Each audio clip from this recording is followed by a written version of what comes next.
Okay, recently we had the vacuum cleaner going. So I went to go find Napoleon, which he's in his usual spot. But on the way over here, I noticed file cabinets open. Stuff's on the floor.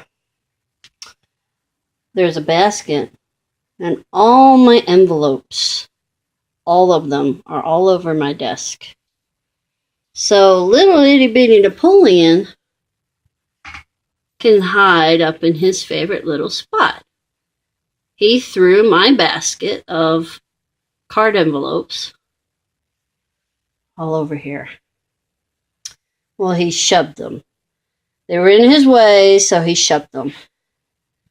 Sam wasn't quite affected. He's going into the fireplace with the bowling pin. But this is the mess I've got to clean up.